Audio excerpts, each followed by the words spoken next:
Good morning. You got to be called to do this kind of police work. You got to want to do this kind of police work. I want you to be a success. You know, how many people we lose last year? A young officer will get out there and wants to do nothing but get out there and make arrests and, you know, run code to calls and do the adrenaline. So I've done all that. Nobody will take a shelter ID. All these folks in the street are not bad.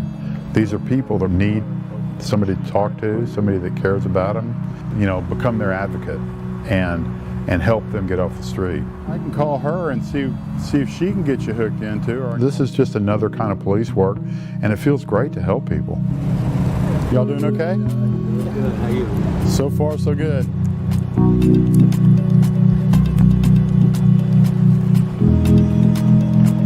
My name is Steve Wick. I'm the sergeant over Houston Police Department's Homeless Outreach Team. Anyway, Michael, you decide you want to do anything, let me know. Police officers are responsive in nature, and the tools they have had in the past are the penal code. You would respond to a complaint of this person drunk on the sidewalk, pick them up, they'd spend a few hours in jail, then they'd get kicked out and they'd do the same thing again. You doing all right? What my team tries to do is eliminate the complaints associated with people living on the streets by getting those people off the streets. Seems pretty simple, doesn't it?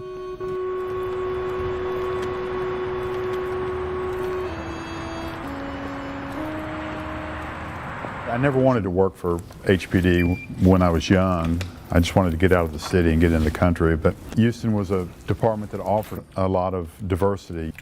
These are our offices. You can get sick of patrol in a big department like HPD and go do something totally different in another part of the department.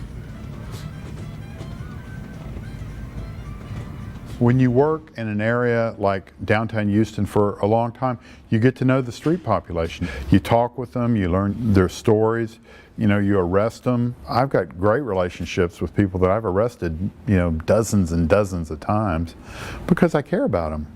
They become like your extended family. These ladies right here, it's a mother and daughter who were living on a bench on Main Street.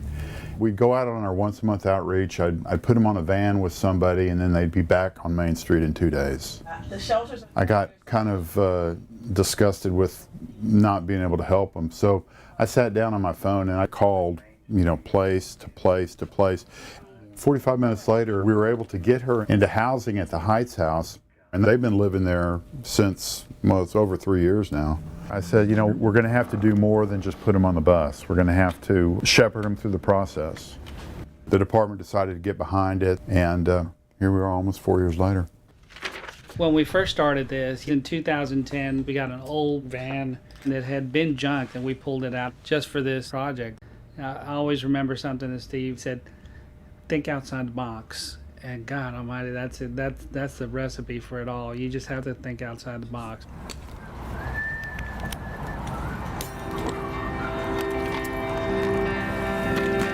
We are a tool. We're not the answer. I wish we were. We're a tool in the toolbox to do something about the problem.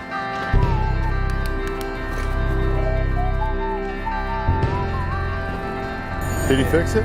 Or did you fix it? I just see him just about every day, you know, and he always stops and says hi. And that doesn't happen very often, you know, with other cops.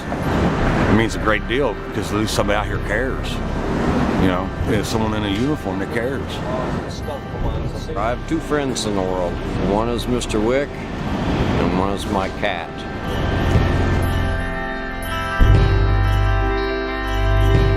I've got a guy who graduated with an engineering degree from the University of Houston downtown. I've got guys that have been to Juilliard, you know, highly educated people that have, whether it be alcohol or whether it be drugs or a combination of both, are on the streets now. He seems to be a good guy and he wants to work, but they're just people.